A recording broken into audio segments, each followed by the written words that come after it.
오늘 말씀은 출애굽기 19장입니다.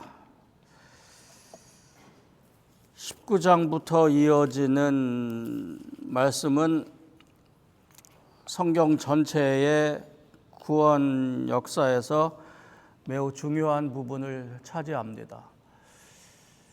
율법을 주시는 오늘 이제 인트로덕션인데 율법이 뭔지, 율법의 목적이 뭔지 내용을 오는 한 3주 정도 걸쳐서 살펴보도록 하겠습니다. 내용으로 보면은 여기서부터 시작해서 성경 끝까지 이어지는 내용이에요. 그러니까 언약과 율법을 가지고 그 둘을 도구로 삼아서 하나님께서 구원하세요. 그러니까 그 둘이 어떻게 작용하는지, 그것이 어떻게 예수님께서 이루시는지, 그 목적을 이루시는지 살펴보겠습니다. 1절부터 8절까지 읽겠습니다. 이스라엘 자손이 애굽 땅을 떠난 지 3개월이 되던 날 그들이 시내 광야에 이르니라. 그들이 르비딤을 떠나 시내 광야에 이르러 그 광야에 장막을 치되 이스라엘이 거기 산 앞에 장막을 치니라. 모세가 하나님 앞에 올라가니 여호와께서 산에서 그를 불러 이르시되 너는 이같이 야곱의 집에 말하고 이스라엘 자손들에게 말하라. 내가 애굽 사람에게 어떻게 행하였음과 내가 어떻게 독수리 날개로 너희를 업어 내게로 인도하였음을 너희가 보았느니라. 세계가 다 내게 속하였나니 너희가 내 말을 잘 듣고 내 언약을 지키면 너희는 모든 민족 중에서 내 소유가 되겠고 너희가 내게 대하여 제사장 나라와 거룩한 백성이 되리라. 너는 이 말을 이스라엘 자손에게 전할지니라. 모세가 내려와서 백성의 장로들을 모아 여호와께서 자기에게 명령하신 그 모든 말씀을 그들 앞에 진술하니 백성이 일제히 응답하여 이르되 여호와께서 명령하신 대로 우리가 다 행하리이다. 모세가 백성의 말을 여호와께 전하매. 아멘. 애굽 땅을 떠난 지 3개월 만에 시내 광야에 들어갔다 그랬습니다. 아라비아 반도인데 어떤 사람은 이 시내산을 특정해서 알 수 있다는 사람도 있고 정확히 어디인지 특정할 수 없다는 사람도 있는데 아마 그럴 거예요. 어느 산인지 정확히 모르는데 거기에 있는 산이 대개 다 메마른 광야에 있는 나무 하나 없는 그냥 산이에요. 산이 그렇게 높지도 않습니다. 늘 하던 대로 산 기슭에 진을 쳤어요. 그런데 거기서 여호와께서 불러서 말씀하시되 우선 내가 어떻게 너희에게 행하였음과 내가 어떻게 독수리 날개로 너희를 업어 인도하였음을 너희가 보았느니라. 기억하라. 먼저 말씀하시고 내가 누구인지 내가 어떻게 했는지 기억하라 하시고 그 다음에 율법을 주세요. 이건 연약한 사람들에게 매우 중요합니다. 우리 몇 주 동안 봤잖아요.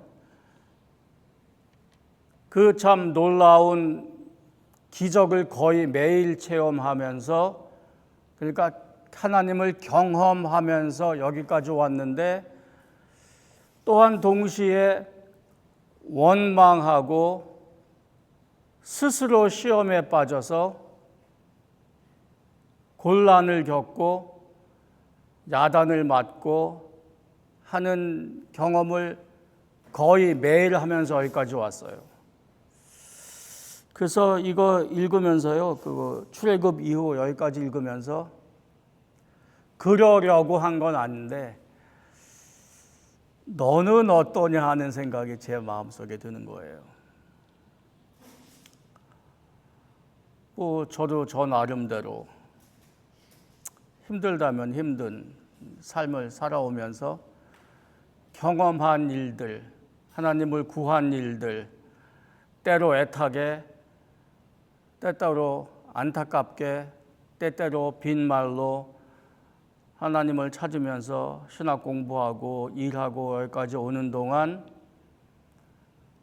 이렇게 저렇게 제 나름대로 하나님께서 주신 경험, 제가 겪은 일들 있는데 그 경험들이 저의 신앙과 삶을 이렇게 좀 성숙하게 해왔는지, 아니면 그런 경험들에도 불구하고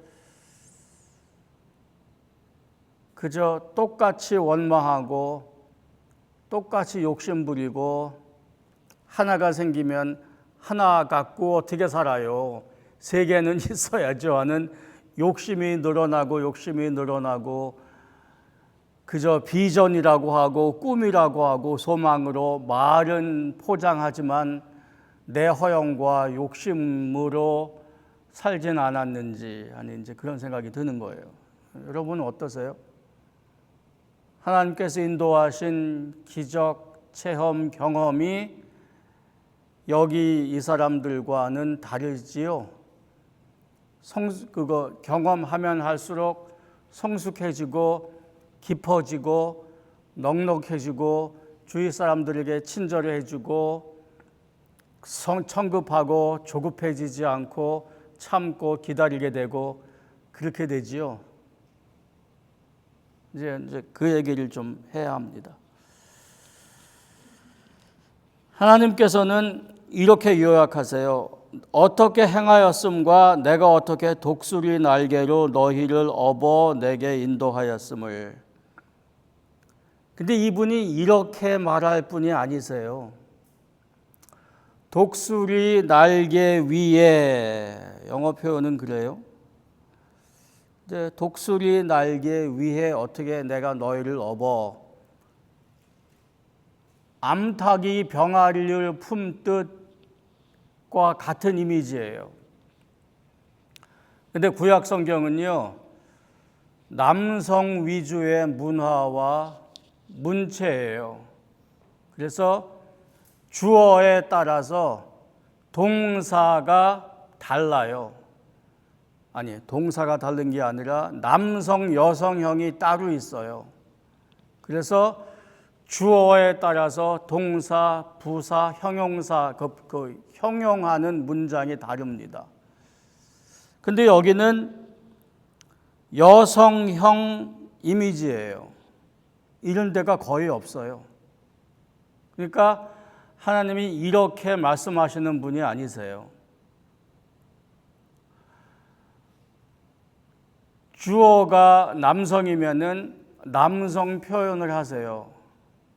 근데 어느 정도로 이게 고대어이면서도 어느 정도로 정확하냐면은 이게 일관되냐면은 모세가 남성인데 한 번인가 두 번인가 여성형으로 표현된 게 있어요.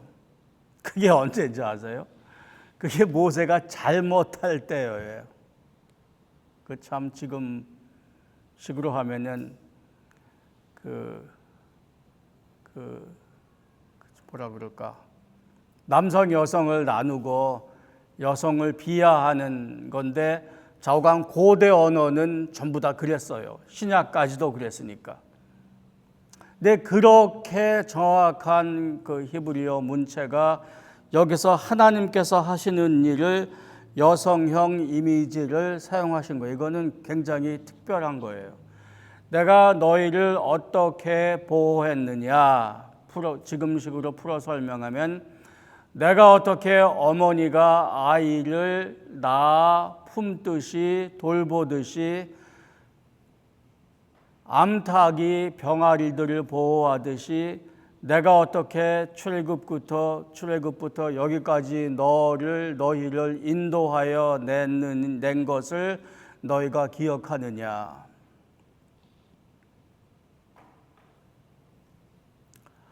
뭐 하시려고 하나님이 이렇게 나오실까요?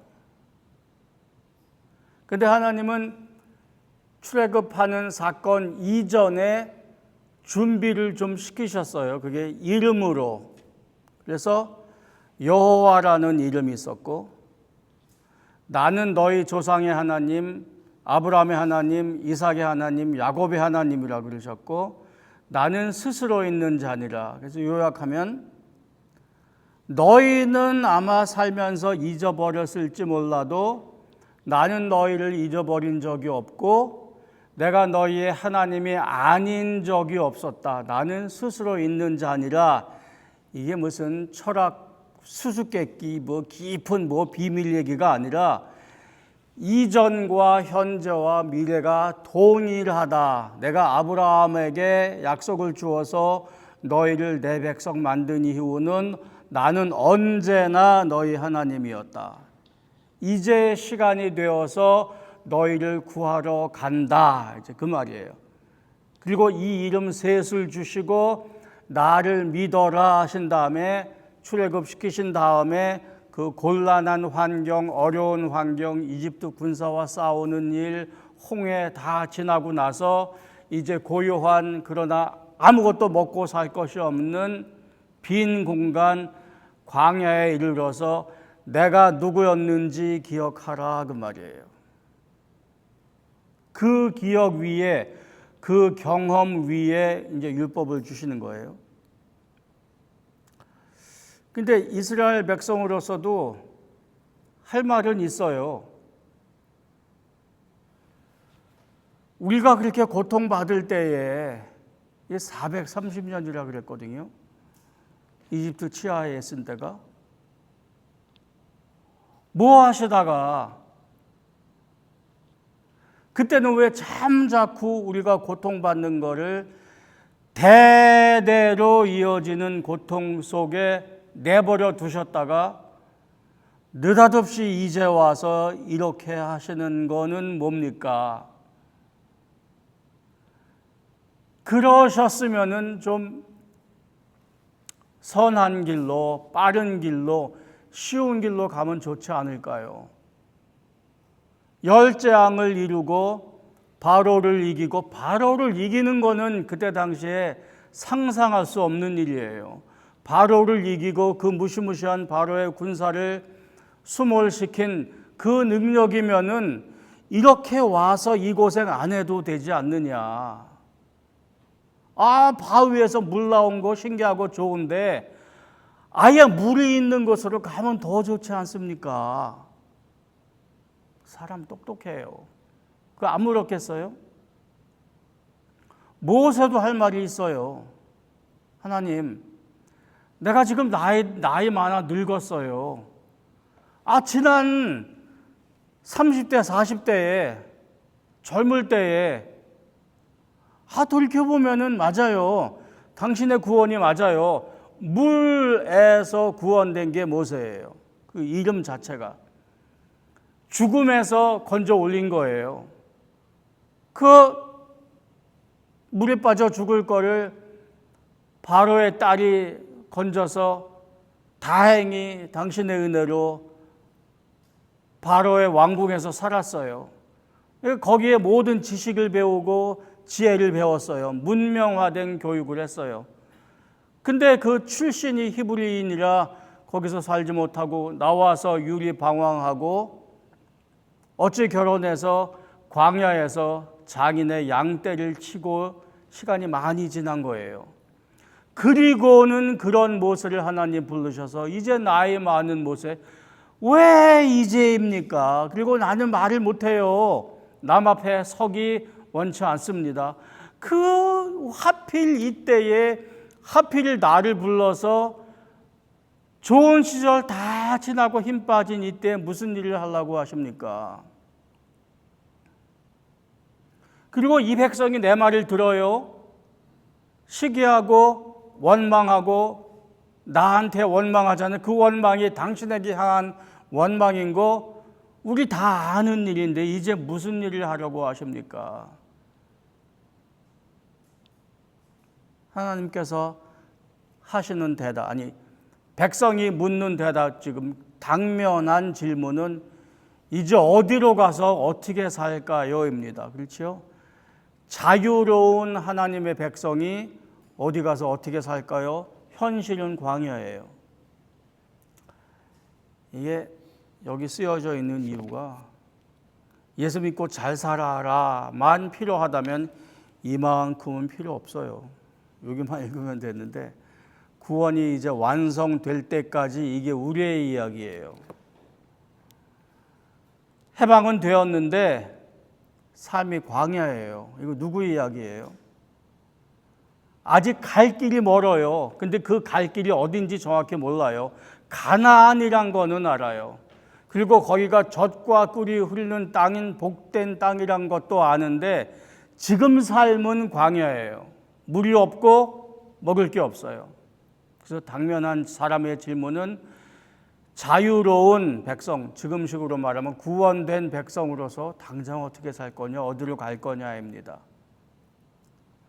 모세의 질문은 이 말 안 듣는 백성을 하나님 어떻게 할 겁니까? 나는 어떻게 해야 합니까? 입니다. 하나님의 질문은, 하나님의 하시는 목적은 내가 이 백성을 데리고 무엇을 할까인데 그 모든 질문들에 대한 답은 율법이에요. 율법을 그냥 차라리 법 그랬으면 좋았을 텐데 율법 그래 놓으니까 괜히 복잡하고 괜히 멀리 있는 거고 괜히 특별하고 뭐가 있는 것 같은데 그냥 법이에요. 하나님께서 이스라엘 사람들에게 이것이 내 거룩한 백성이 사는 따라 살아야 할 법이다. 그 법이에요. 그 법을 이스라엘 백성에게 내가 누구인지 너희들이 누구인지 내가 어떻게 너희의 구세주인지 확신시켜주는 경험을 생각나게 하시면서 주시는 게 율법이에요. 제 신학 공부 같이 한 친구 중에 좀 독특한 사람이 있어요. 자수성가한 사람이에요. 지금 목회는 안 하는데 60 넘어서 주짓수를 했어요. 지금은 안 해요. 60 넘은 나이에 가끔 전화를 하면은 40대와 붙었어요. 그리고는 어디를 부러졌는지 어떻는지 며칠 씩씩대다가 전화를 해서는 이길 수 있었는데 졌다는 거예요. 그런 사람이에요. 웃으면서. 지난 한 2, 3년 동안 자기 말로 죽었다가 살아났대요. 심하게 아팠고 앰뷸런스에도 실려가고 그 뭐죠? 죽을 것 같은 공포가 밀려오는 거. 공황장애도 겪어봤고 그렇게 한 2년 지나면서 자기 말로 죽을 반쯤 죽었대요. 그리고 드는 느낌이 주위에 둘러보니까 주위에 있는 것들이 아름답게 보이는데 아름답다는 표현을 할 사람이 아니에요. 주위가 아름답게 보인대요. 그리고 주위에 나이 많은 사람들을 자기가 도울 수 있을 것 같다는 이제 느낌이 든대요. 그래서 소망이 생긴대요. 그래서 통화를 이제 자주 하자 이제 그렇게 얘기가 됐습니다. 경험은요 신앙에 매우 중요해요. 경험이 새로운 신앙의 지식을 알려주지는 않아요. 경험이 중요한데 경험에 의지하면은 경험이 우리의 신앙을 시작하고 경험이 성경에 있는 말씀을 판단하게 하고 경험으로 내가 아는 하나님을 정하고 하면은 곤란해져요. 그러나 신앙은 경험에 의해서 확고해져요. 기독교 신앙은 체험의 종교입니다. 하나님을 만나는 거지 알고 끝나는, 그저 단순히 믿고 끝나는 종교가 아니죠. 하나님을 알고 만나서 사는 경험이에요. 우리가 지금 그거 보고 있는 거예요. 그래서 신앙 체험 경험이 매우 중요해요. 그래서 우리가 아는 것과 경험하는 것이 이렇게 실이 꼬여서 실을 만들어내듯이 그렇게 이제 우리의 삶을 형성해 갑니다. 이 친구가 신학 공부를 했는데 목회를 안 했지만은 이렇게 살아오면서 사업하고 엎치락뒤치락하면서 이렇게 새로운 체험을 하고 새로운 소망이 생겼는데, 앞으로 이런 새롭게 체험한 이 통찰력이라 그럴까, 새로운 소망이라 그럴까, 이걸 어떻게 결실을 맺어 나갈까요? 우리 얘기로 돌아오고 이스라엘 사람들의 얘기로 돌아오면은, 하나님께서 출애굽하면서 여러 가지 보여주신 일들이 있잖아요. 기가 막히다, 이건 진짜다. 그 앞에 어디서 딱 한 번 14장 끝에 애굽 사람에게 행하신 능력을 보았으므로 백성이 여호와를 경외하며 여호와와 그의 종 모세를 믿었더라. 성경에 경외하며라는 말 아주 좋은 말이에요. 두려워했다는 말이 아니라 하나님을 경외했다. 그걸 뭐라고 그럴까? 존경했다 뿐만이 아니라 그 두려운 마음이 여기서는 공포가 아니라 크신 하나님 앞에 무릎 꿇고 그 말씀을 듣고 순종해야 하는 마음, 하나님을 경외하게 되었다라는 하나님에 대한 지식, 이해가 생기고 그것으로 살아야 되겠다 하는 비전이 생기고 소망이 생기고 꿈이 생기잖아요.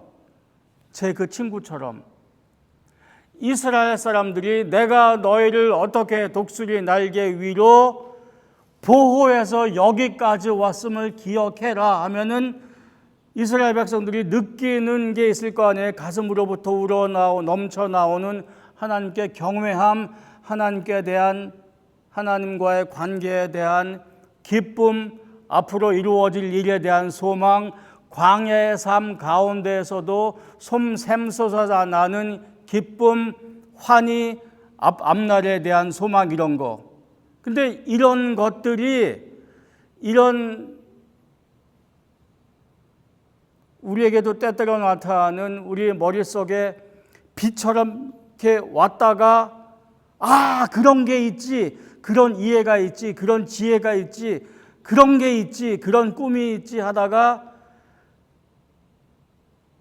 바쁜 삶 속에 우리는 그거를 성숙시키고 발전시키고 그걸 프로세스해서 그거를 우리 삶에 연장시키고 적용시켜서 그거를 따라 살기가 참 어려워요. 정말 이해하시죠? 신앙생활에 그런 때가 참 많아요. 깨달아 알음 그래도 되죠. 아, 이런 거였지. 하나님이 내게 이런 분이었지. 내가 그런 사랑을 받았지. 그런 은혜를 받았지. 내가 또 때때로 뉘우치는 그런 뉘우침 후에 이런 걸 하면 안 되지. 그런 빛과 같은 통찰력이 내게 오는데 그러한 경험을 내 안에 성숙시키고 내 안에 좀 풀어서 그것이 내 결심이 되게 하고 구체적인 삶으로 나아가야 하는데 그렇지 못하고 그 지혜의 빛을 잃어버릴 때가 많은 거예요. 이스라엘 사람들의 배경에서 그 답이 율법입니다. 이제 알았지? 내가 누군지 확실히 보이지? 그냥 본 것만 아니라 맨날 먹는, 너희 입으로 먹는 게 내가 너희를 인도한 그 은혜고 보호고 내가 준 사랑과 돌보심이지 그거 체험하지. 열재앙부로부터 시작해서 지금 광야 나온 지 3개월인데 그거 늘 보지. 이제 그것을 따라서 그것을 나와 함께 따라서 살으렴 하고 주신 것이 율법이에요. 율법은 하나님의 백성이 따라 살 삶의 양식, 먹는 삶의 양식이 아니라 삶의 모드예요. 삶의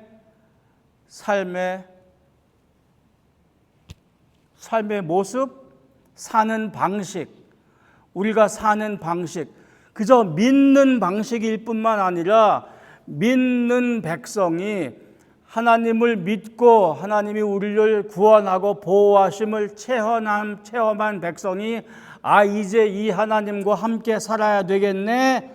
어떻게 살 건데에 대한 답이 율법이에요. 근데 세상은 광야예요. 아무것도 없어요. 율법은 심술궂은 하나님이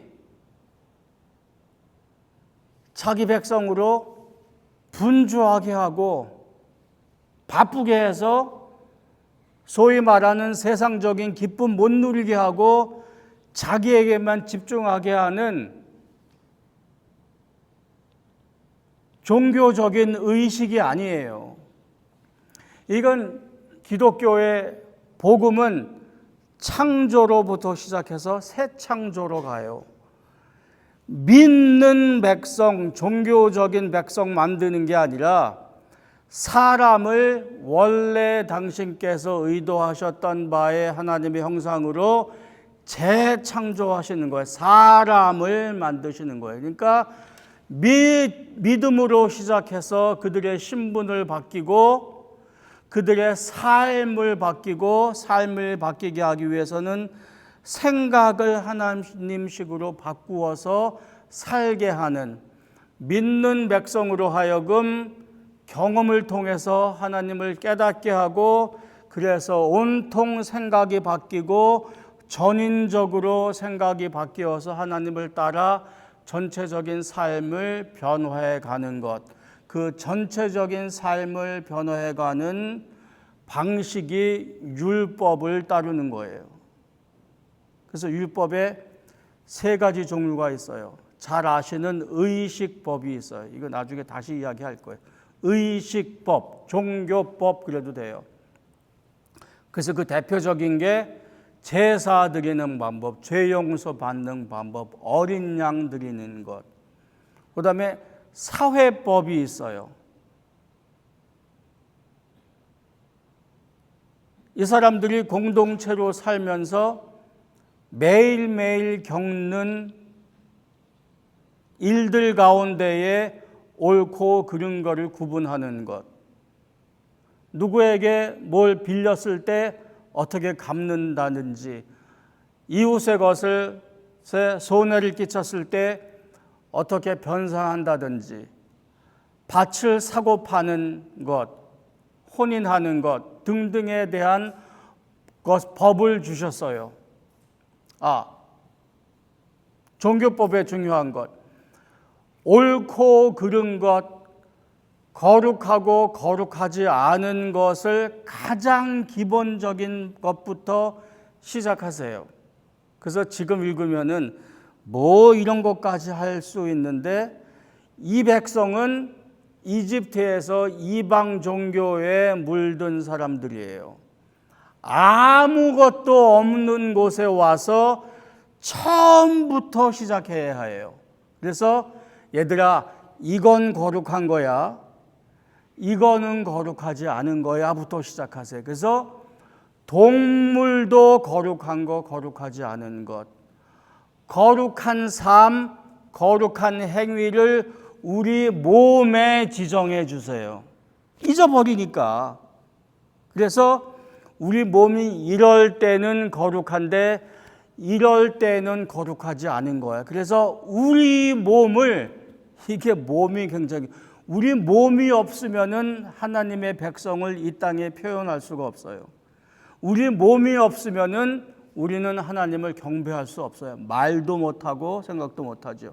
몸에 우리의 거룩함을 지정해 주세요. 몸에.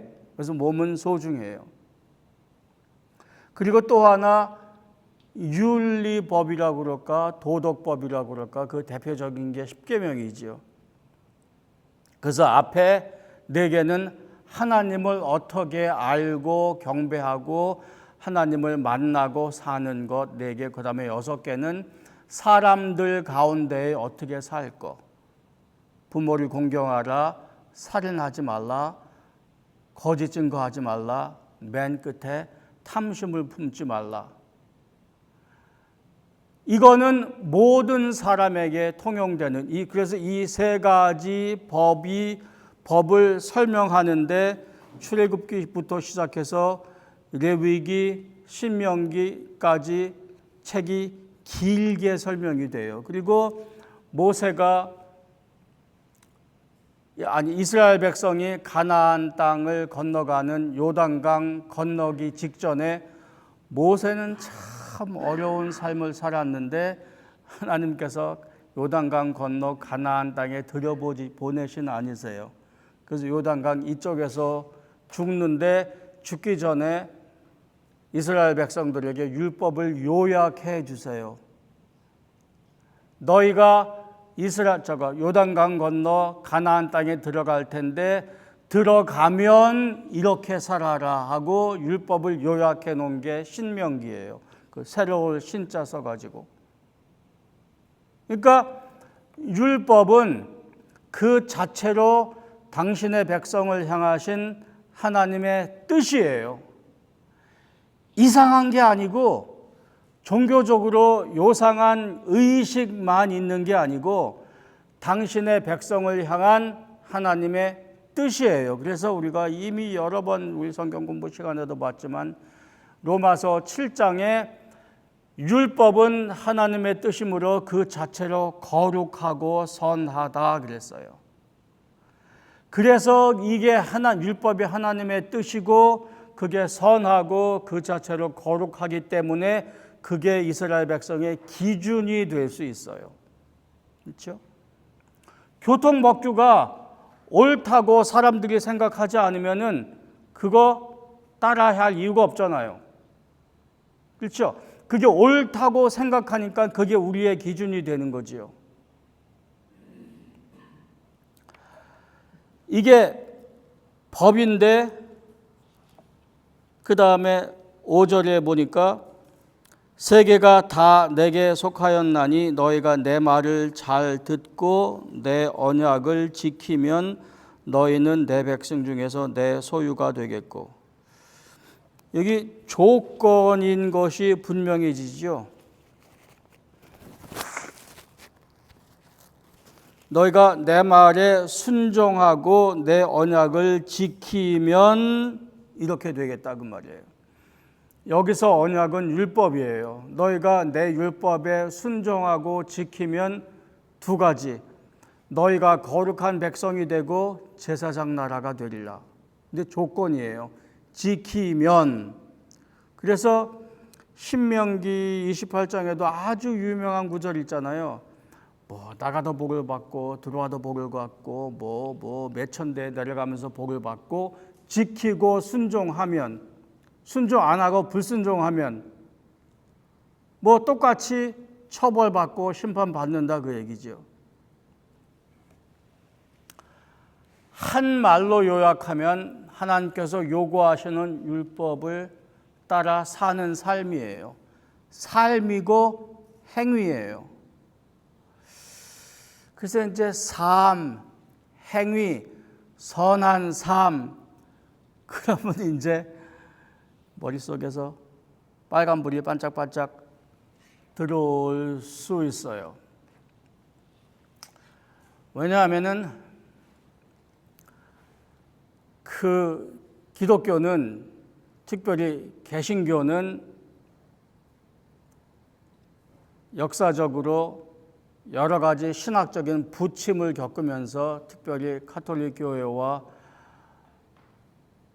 가톨릭교로부터 그 개혁하고 종교개혁을 이루고 한 100여 년 전에 유럽에서 시작한 자유주의 신학과 싸우고 저항하면서 특별히 정통 보수 신학을 유지해 오면서 많은 사람들이 행위 구원이라는 단어를 사용하면서 그걸 극구 경계해요. 행위 구원이라는 말이 있으면은 그 반대는 무슨 말일까요? 믿음 구원이겠죠. 이신칭의를 강조하다 보니까 그 반대되는 개념을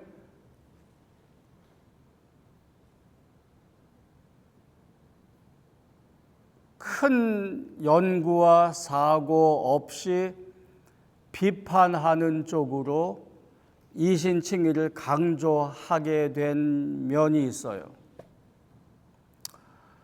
그래서 행위 구원, 선한 행위 그러면은 이거는 기독교적이 아니다.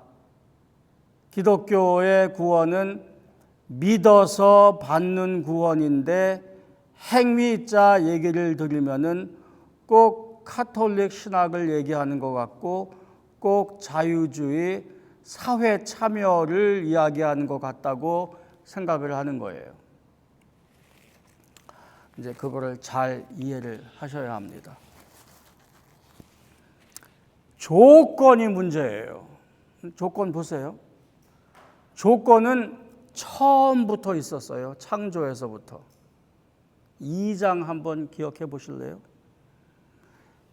1장에 하나님의 형상을 만드시고 2장에 이 에덴 동산에 모든 걸 너희가 먹을 수 있는데 이 나무의 결실만은 먹지 마라. 그게 선악과예요. 그걸 먹는 날에는 정령 죽으리라. 그렇죠? 사람은요, 자기가 무엇인지, 옳고 그름이 무엇인지, 어떻게 살아야 하는지 스스로 규정 안 해요, 못 해요. 우리는 피조된 하나님의 형상이에요. 우리는 만들어졌어요. 그리고 만드신 분이 그 만드신 목적이 있어요. 너희는 이 세상을 정복하고 다스려라. 근데 이 세상이 정말 좋은 거야. 내가 기가 막히게 만들었어. 근데 이걸 내가 나 혼자 이렇게 내 마음대로 하려고 생각 안 하고 내가 나와 소통하고 얘기하고 이 세상의 기쁨을 나누고 꿈을 나눌 수 있는 나와 소통할 수 있는 그런 상대를 원해. 그래서 나와 얘기하고 소통하고 꿈과 기쁨을 나누려니까 내 생각과 나와 말할 수 있는 사람이 필요해. 그게 사람이야. 그래서 내가 너를 나의 것으로 만들어서 내 형상으로 만들어. 그게 너야. 그러니까 너는 이 내가 만든 기가 막힌 세상의 왕으로서 나를 닮은 선한 왕으로서 이 세상을 다룰 수 있어. 이게 하나님의 목적이에요. 창조기사는요, 뭐 해도 다 빼도 창조주의 사람에 대한 기쁨과 소망을 빼놓으면 안 돼요. 그렇게 만드시고 어떻게 해두셨어요? 그래서 넌 자유로워. 내가 자유롭듯이 너희도 자유로워. 그래서 내 뜻에 따라서 한번 세상을 살아봐. 근데 기계적으로 내가 프로그램한 것처럼 내가 생각하는 것을 찾아서 내가 하는 것을 반복해서 하지 말고 네 생각대로 네 꿈대로 네가 어떻게 하면 좋을지 한번 생각을 해봐. 근데 너는 나와 소통하고 이야기하면서 내 꿈을 아니까 내 뜻을 아니까 그걸 따라서 기쁘게 살 수 있어. 근데 네 생각으로 해봐. 늘 내 뜻 따라서 반복해서 하려고 하지 말고 내가 창조주요 내가 만들었어. 너도 만들 수 있어. 그러나 내 기쁨 안에서 한번 해봐. 그게 사람의 목적이에요. 근데 요거는 하지 마라 얘들아. 온전한 자는, 완전한 자는 이 세상에 창조주 한 분밖에 안 계세요. 그게 조건이에요. 사람은 조건을 가지고 나요. 우리 다 알 수도 없고 우리가 판단하고 규정 안 해요. 옳고 그른 거, 거룩한 거, 거룩하지 않은 거 우리가 만들지 않아요. 우리가 주어진 시스템 속에 들어갔어요. 그 안에 우리가 태어났어요. 그리고 죄가 들어왔어요. 그래서 다 망가졌어요. 그 온갖 시스템이 망가지고 거룩한 것, 거룩하지 않은 것 온갖 섞여지고 사람이 자기가 할 수 있다고 이제 판단을 하는 거예요. 그런데 하나님께서 그 죄된 세상에 오셔서 그 죄된 세상을 갈아엎으시되 어떻게? 물에 가득 찬 세상에 당신의 한계를 정하시고 당신의 뜻을 정하셨듯이 창조, 온통 죄로 망가진 세상에 새로운 에덴을 만드시고 새로운 상황을 만드시고 이제 하나님께서 그걸 어디서 만드셔? 광야에 만드시고 이제 새로운 질서를 주시는 거예요. 새 창조예요. 망가진 에덴 동산에 새로운 시작을 하셔서 이스라엘 백성으로 하여금 광야에서 새로운 질서를 주세요. 그래서 새로운 한계를 나누세요. 여기가 거룩한 거야. 여기는 나쁜 거다. 여기는 마른 땅이야. 여기는 물이야. 여기는 가면 죽는다. 그래서 옳고 그름을 새로 만드세요. 그 새로운 백성을 창조해 가세요. 그리고 만드시는 백성은 사람 자체고 세상 자체예요. 믿는 백성 만드는 것이 다였으면 아브라함에서 끝나도 돼요. 믿게만 하셨으면은. 그래서 온전한 은혜로 당신의 백성을 시작하세요. 아무것도 모르는 아브라함을 그냥 무조건적인 은혜로 선택을 하세요. 그리고 내가 여호와 하나님이야, 내가 하는 거를 믿어라 하시는데 그 어떻게 믿겠어요? 그래서 믿음을 심어주시는 게 아브라함의 삶이에요. 그리고 그렇게 믿기 시작한 아브라함의 자녀를 이스라엘이라는 당신 백성 삼으셔서 이제 드디어 광야로 데리고 가셔서 당신 백성을 삶기 시작하는 거예요. 그러니까 은혜로 시작하고 믿음을 심어주시기 시작해서 믿기 시작하는 백성을 율법으로 형성하시는 게 하나님께서 하시는 일이에요. 믿음을 가지고 살아라 하는 방편 도구가 율법이에요. 그래서 율법은 해라 하지 마라가 있어요. 해라 하지 마라는 율법에 부과되는 것, 선한 행위, 거룩한 삶은 구원에 그냥 더해지는 옵션이 아니라 그 필수적인 요소예요. 믿고 끝나는 거였으면은 아브라함으로 끝나면 돼요.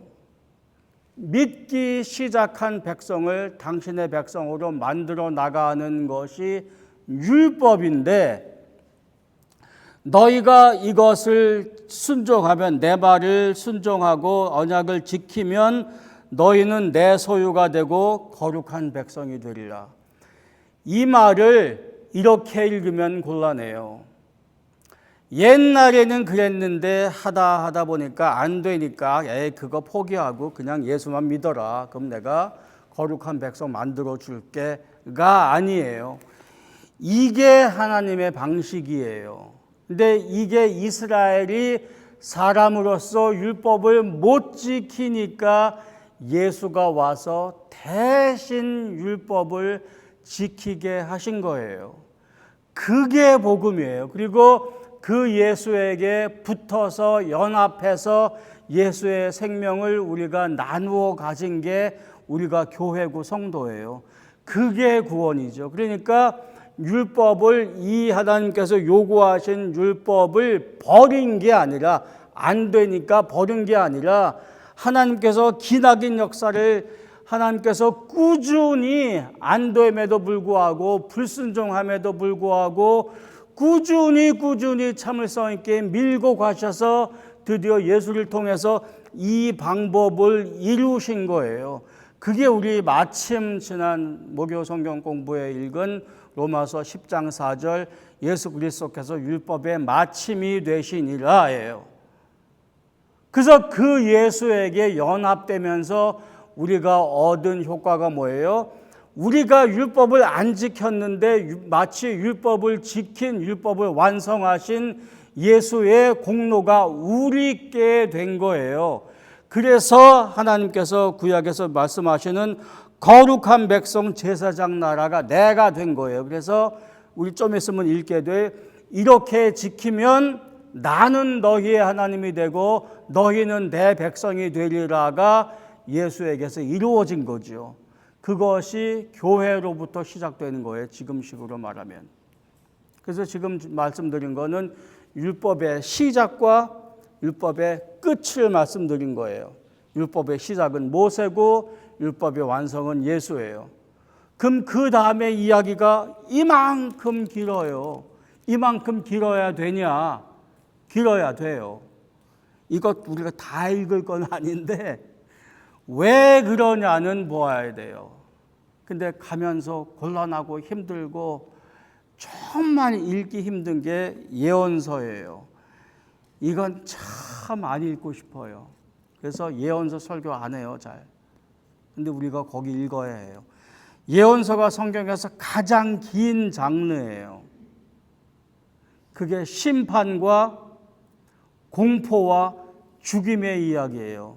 왜? 율법 안 지킨다는 한 가지 이유로. 그럼 그렇게 지독하게 하나님께서는 율법을 요구하시고 지켜야 된다고 말씀하시냐? 그래야 된다는 거예요.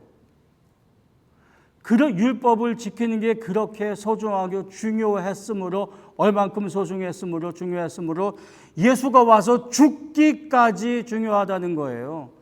그냥 뭐 진짜로 하나님의 아들 보내서 정말 그 비참하게 죽여야 우리 구원이 되는 거예요. 그래야 된다는 거예요. 하나님 말씀은 그만큼 율법을 지킴이 소중하다 그 말이에요. 그러니까 선한 행위 하나님께서 요구하시는 너 믿어? 그 믿음을 삶에서 살아라가 그만큼 중요하다 그 말인 거죠. 그게 우리의 복음의 중요한 일부예요. 그게 연장되어서 우리의 지금 삶에 있는 거지요. 자, 우리 이제 오늘 복음 이야기를 율법 시작했으니까 한 두세 주 더 이 말씀 이어가겠습니다. 오늘 19장이니까 차근차근 읽어가시는데 19장, 20장, 21장을 자세히 읽으시고 그 다음 주에 오시면 좋겠습니다. 기도하십시다.